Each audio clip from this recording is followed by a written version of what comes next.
You wanted the best. You've got the best podcast. The hottest podcast in the world. The Chris Voss Show, the preeminent podcast with guests so smart you may experience serious brain bleed. The CEOs, authors, thought leaders, visionaries, and motivators.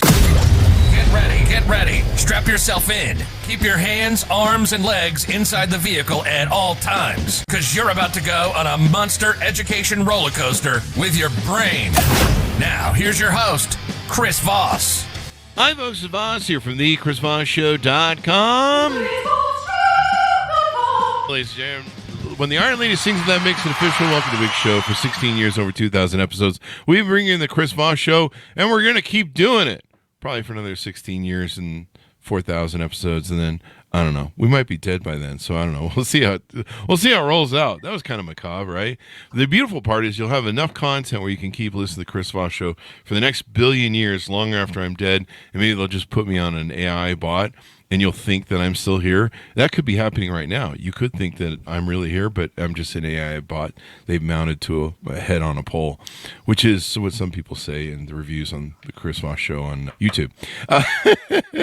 Or maybe they want to put my head in a pike. I think that's what they mean. We have Feras Alhlou on the show with us today. He's going to be talking to us about his insights to business, how he helps businesses be better. He can help you do better with your companies, et cetera, et cetera. He's also the author of a book that came out in 2016 from Wiley, Google Analytics Breakthrough from Zero to Business Impact. And we'll be talking to him about all the good stuff that goes into there. Welcome to the show. How are you, Feras? I'm doing great. Thank you so much for having me, Chris. And are you Chris, the robot AI, or are you Chris, the real Chris? How do I know the difference? You look at my fingers. Here you go. Because the fingers it's are always fucked up right. in AI, right? So that's how you'll know, folks, the fingers. Sometimes the eyes. So give us your .com. Where can people find you on the interweb and learn more about you? Sure. Startup with Feras, my first name, spelled Feras.com. And we are on YouTube at Startup with Feras as well. So give us a 30,000 overview of what you do there at your company. So we help entrepreneurs, those who want to start a business and those who started and struggling. We help them build and grow their businesses to 7 and 8 figures. That's my background, primarily in the services and consulting space. Mm-hmm. And that's what I'm putting most of my waking hours in these days. Mm-hmm. So helping people achieve their goals and all that good stuff. And then I see on your website, you got a 12-part black belt startup course, speaking. Tell us about some of the services that you offer and how you help coach people or consult with them.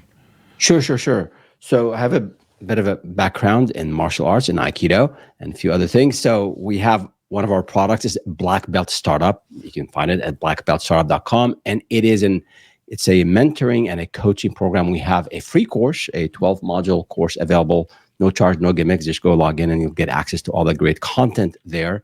And we also have a paid membership where we can walk you through every step of the way, from having an idea to vetting this idea, to defining the people you want to be selling to putting together a business plan, how to go out and get leads. A lot of people who don't have a sales background, they struggle with marketing. Yeah. So we break it down into every aspect of the business, sales, and then as you start to get revenue and become more profitable, you want to hire. So how you hire and how you take care of the back office, legal, accounting. So it's a comprehensive framework that we've evolved over the years, and we're dropping new content, 3, 4, 5, anywhere from 3 to 5 new pieces of content every week, so that our community and our followers benefit, and our members actually get the office hours.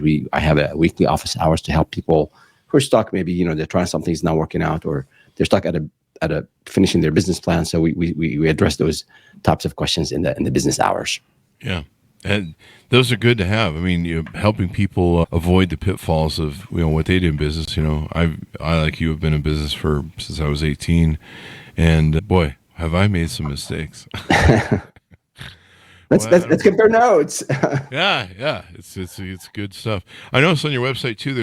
You have a downloadable media 9 ways your early stage consulting startup can fail. Do you want to tease that out a little bit? Yeah, sure. So depending on where you go to look, you hear different types of stats. 90% of businesses fail. 50% of businesses fail. So at the end of the day, the business failure rate is really high. And in that document you mentioned and that asset you mentioned, we talk about some of the top 9 reasons. For example, under planning is one, over planning, not finding the right business partner. The divorce rate in business is higher than, unfortunately, the divorce rate in our society. So these are things a lot of people who are new to business have never experienced, they haven't done before. So we want to make sure, they know what they're getting themselves into. Mm-hmm.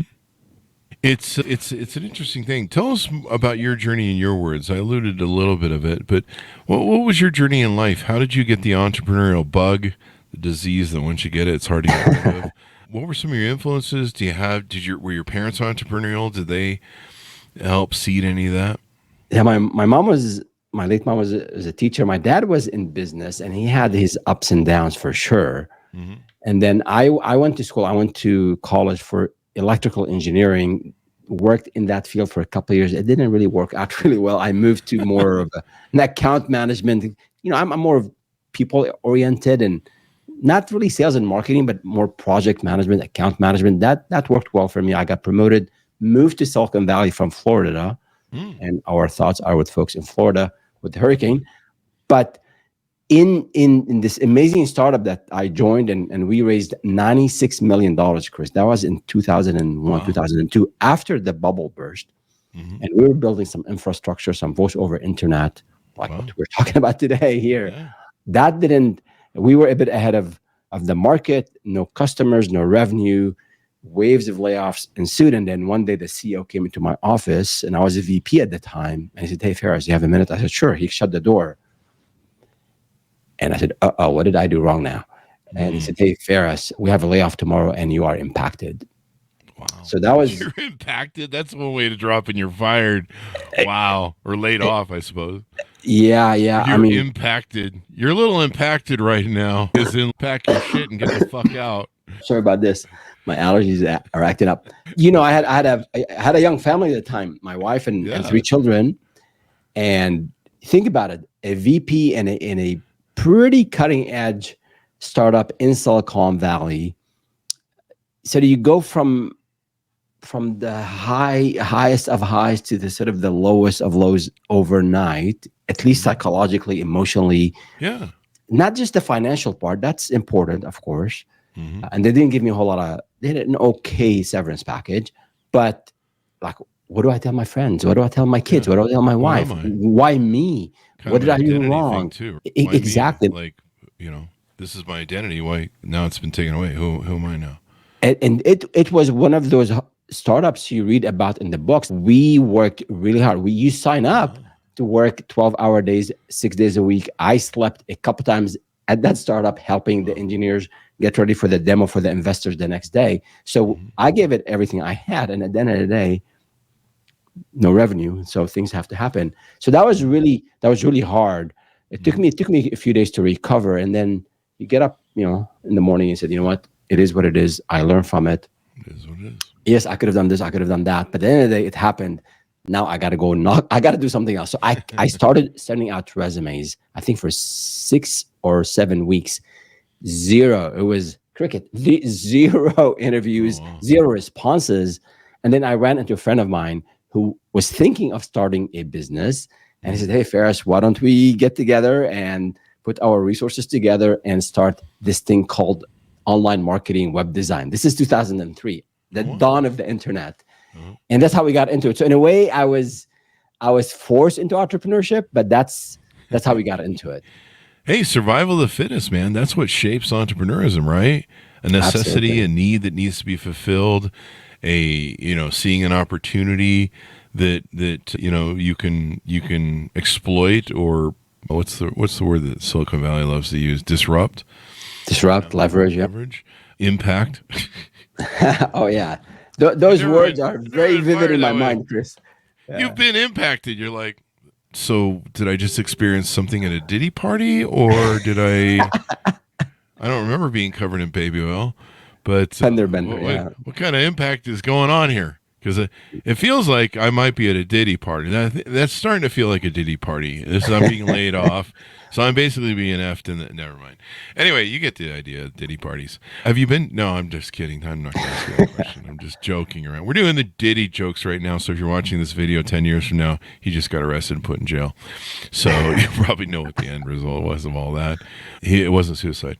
Anyway, just kidding. So when people come to you... What sort of problems do you see a commonality thing that they're experiencing and they're asking you for help on? Yeah, so I think there are two main types. One is those who are about to start or just started. Most, I think 70%, based on some stats I've found, 70% of founders, of new business owners, they don't have any background in sales or marketing, and that's hard. If you haven't been out there telling people what you do and how you can help them, it's hard. So I think helping, what I end up doing a lot of times is just showing that you're not the first one who's looking to start a business. And sales and marketing, they're just muscles that you have to build gradually. And I tell them the best thing, and this for your listeners, I think this is the one advice that if you apply this coming week, you will build this muscle very quickly. Go to two or three networking events in your neighborhood, not online, in person. Learn how to talk to strangers about the value you offer. So that's really getting people over this fear of speaking to strangers, asking strangers for money, telling people about, hey, I have a business. So there are all these constraints and all these restraints we have in our minds that we were not entrepreneurs. We're used to employment and all that, most of us. So that's like getting the bridging that gap or helping them address the fear of starting and it's okay, you have to learn sales and marketing on your own. That's one major issue we typically deal with. And then I think the second one is more on, okay, like the financial piece of it. Like, how do I plan for this? Do I have enough money, savings? Do I need to get funding? How do I, once I start to grow, like what do I do? So really showing them the first few steps to get to profitability. Those are the two main areas. Is those who want to start, kind of getting them over the fear of taking the leap, and those who started and they're just not sure about sales and money and all that, like helping them build a financial or like a business plan to support their goals. There's probably a lot of people now that you're helping because they're getting out of the executive game, right? And they're wanting to be, I want to start a business. And so they're kind of skillless in a lot of these things. Is that pretty much what you find? I mean, they're different. So in the last 2-3 weeks, for a reason or another, I had 3 folks reach out who were recently laid off. And we're seeing there were massive layoffs in 2022, some in 2023. We're not hearing of massive layoffs today, but layoffs are still happening. And especially for those of us who are maybe in their, in mid-career, you have 10, 15 years of some technical experience. It could be accounting, it could be coaching, it could be whatever it is. It could be programming, it could be event planning. I think if you have skills, that's what I always tell people. One of our black belt principles, if you have the skills and you're willing to sacrifice, I think your chances of making it are increase significantly. So passion is optional, but skills and sacrifice are not. And if you have the skills, then there is a science, there are a number of steps you can take to turn these skills into a business. You just have to learn the business side of it. Yeah. And I mean, there's a lot to it. Then probably how to learn how to delegate. That was one of the hardest things I had to learn for starting a business, is learning to delegate, giving up the, quit trying to control everything. I must control everything. No, I'm the only one who can do it. Yeah. No one can do it as good as I can. Yeah. As well as I can. Yeah. Yeah, fun is fun. What else is there that we haven't touched on that you help people with? You do one-on-one calls, or do you mostly do code? So actually, a whole lot of people helped me along the way over the last 20 years. So 2003 is when I was laid off. Started the business about 7-8 weeks after that, and then we struggled for the first 2 years. We struggled a lot, Chris. I tapped into my savings. I depleted my 401k. After I saw a bit of a light into here's yes, I've sold a few projects. I see the potential. I went all in, had an amazingly supportive wife and family. And then we did well after a few years. And then we built another business, and then we sold that business. And then fast forward to 2019, we had specialized in one of the business into analytics. We became globally one of the top Google analytics partners. And then we sold that business. We were at 8-figure at the time, and we sold it to Dentsu, the global marketing giant. And that was, that journey from 2003 to 2019, 16 or so years. It was full of ups and downs, amazing people that we've worked with, a lot of partners, a lot of suppliers. I mean, you build some of the strongest relationships, I think, in business, because we spend most of our waking hours in business, right? As you are working hard, as you are trying to build something amazing, make sure you surround yourself with amazing people, because it's a long journey, and you want to be there. You want to be with people that you enjoy, you enjoy working with, you enjoy having fun with. Yeah, I mean, the enjoyment part of it, I've talked about this ad nauseum on the group. It's doing something you love, genuinely love, makes all the difference. It's hard to show up every day after 10 years, 20 years. It's hard to show up sometimes. Yep. If you don't love it, it's really hard to show up for it. And when you love it, it doesn't matter 10, 15, 20 years on. I do this podcast, I'll skip to work.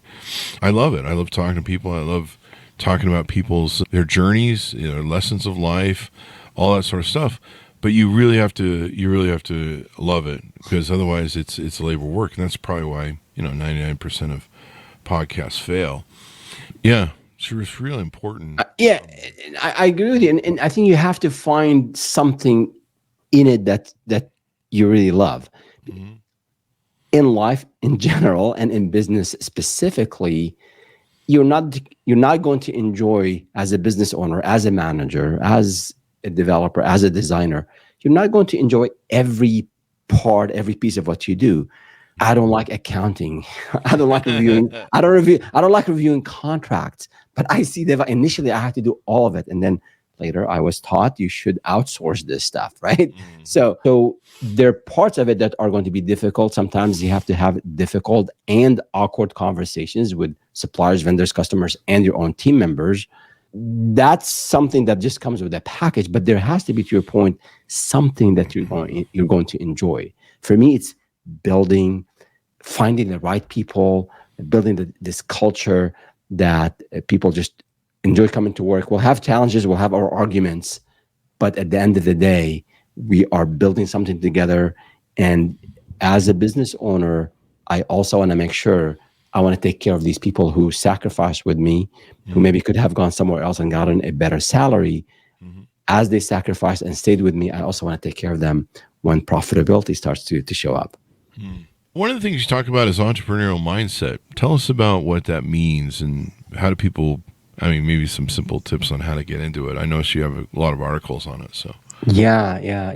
When the one tip is, don't watch YouTube channels who promise you to become a millionaire overnight or over 3 months. It does not happen. There are no shortcuts to building anything of significance, to doing anything in life. Yeah.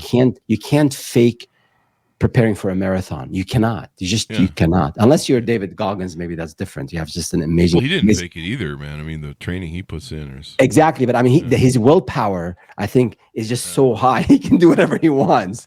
But you're right. He's willpower. No, he's willpower. I'm just teasing. I really love David. No. He's amazing. I read his book, and I was tired. I was exhausted. Like I ran a marathon. I'm just like going through what he goes through.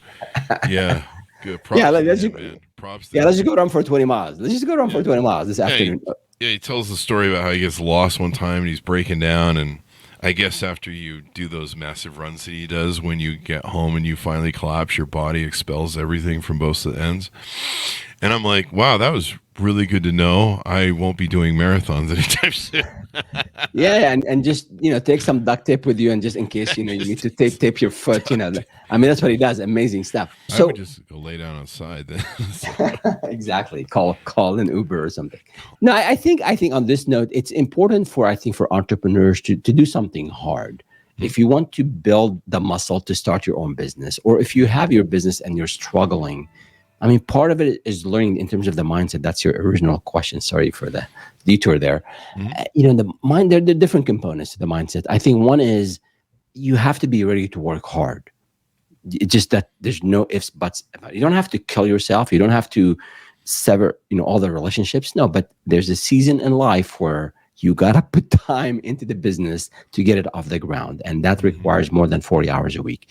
The other thing I think is we're really bombarded by marketing messages. And I have a marketing background, but it's sort of like makes it like almost I can do it. I can do whatever I want if I put my mind to it, and I can do it very quickly. This sort of instant gratification, things take time. So people have to be prepared for that. And last but not least, I think from a mindset perspective, resilience, failure and resilience. So you will have issues. You'll have many challenges. You'll have failures. And you just have to be able to learn from what you just did. Like a big mess you created, you have to learn from that and not repeat it, So that, I think people talk about resilience, and in my mind, it's very simple. It's the ability to, okay, we failed. Yes, we lost this deal. We did not pitch well. We did not take care of this customer. I did not hire the right person. I didn't do my proper vetting, whatever the case might be. Just make sure you sit down at the end of the week, at the end of the month, evaluate what went well, do more of it, evaluate what went wrong, and then, okay, here's what I'll do better next time. So that resilience in my mind is, okay, you'll fail. That is guaranteed. It's not if, it will happen. And then getting back up, learning from that mistake or that failure or that whatever you want to call it, and then learning, going forward, not repeating the same sort of mistakes we've done. These are, like that working hard. I think the mindset of I want to go and do it, and then learning from your own mistakes, learning from the mistakes of others, and just takes time. It takes time and effort. It's not going to happen overnight, but you'll increase your chances of success significantly, I think, if you have that type of mindset. Most definitely. I mean, you've got to just be prepared for the problems. So really, we talked about this on the show from different shows, but really, they really should name an entrepreneur problem solver. That's really what you become as an entrepreneur, and the problems are endless. And what you just said, all the stuff there means preparing a mindset for, hey, things are going to go wrong. It's okay. My job is to solve them. And so I just look at myself as a problem solver as a CEO. So what's the problem? How do we identify it? How do we attack it? And then how do we resolve it, innovate around it, whatever the case is? And that's all you're doing all day long. I remember I was kind of struck. I shouldn't have been struck, but there's this gentleman on TikTok, and I think he's in his 60s. He's got a executive. He buys and sells executive private planes, right? Wow. Real expensive clientele. And so he was talking about what his days are like and what his things are, and he mentioned that in a video that was really cool.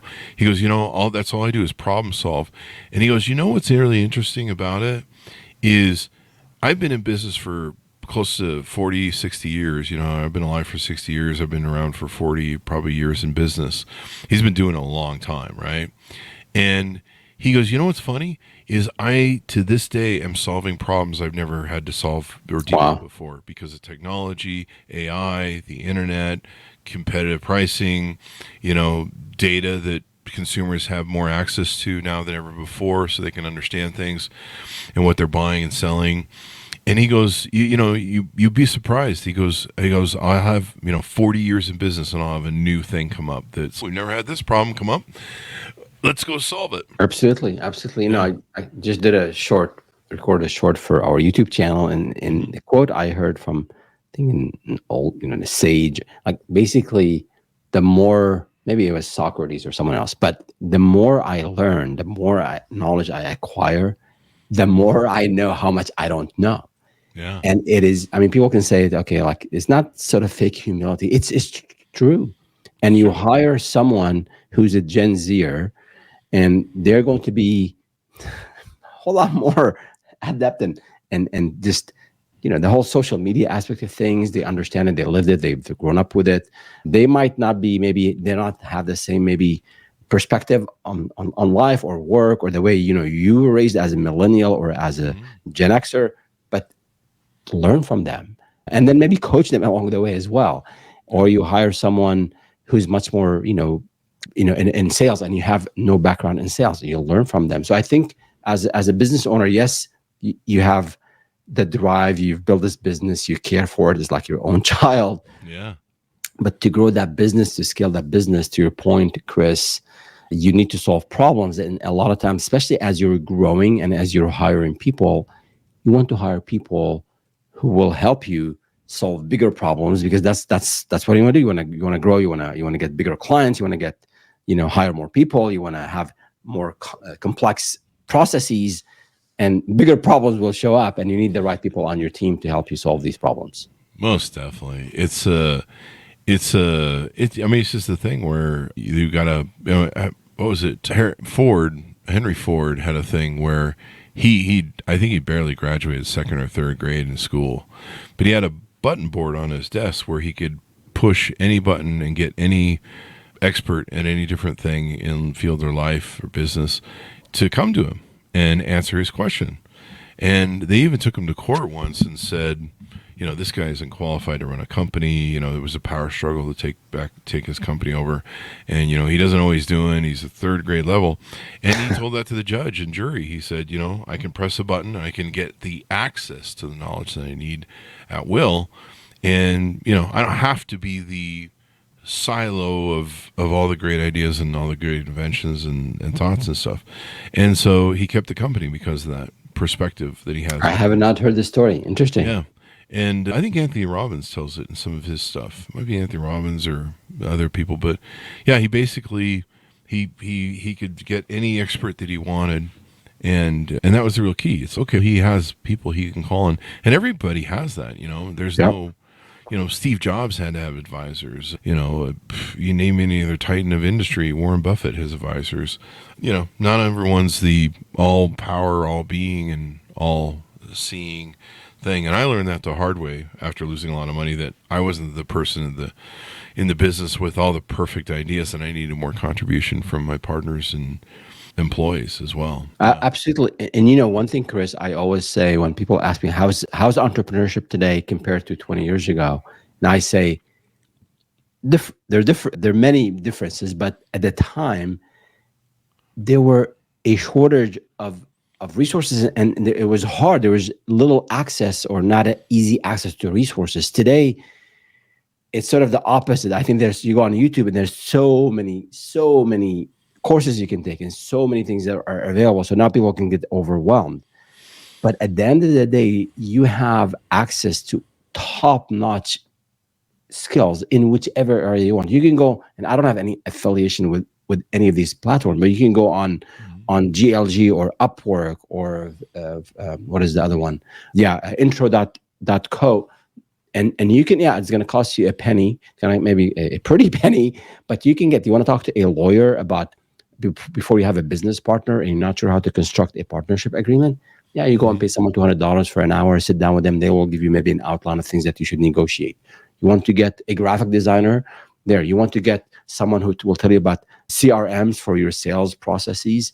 So I think this is one area. I made a video on like the number one regret. And I would say the number one regret early on in my career is not seeking the help of advisors earlier. Because, I think entrepreneurs, we think we can move mountains. We have the grit, we have the determination, we have the willpower, we put the hours. And yes, we sometimes do move mountains, but with the help of others, you can get through these challenges, I think, much more efficiently. And I think most of us underutilize this amazing resource.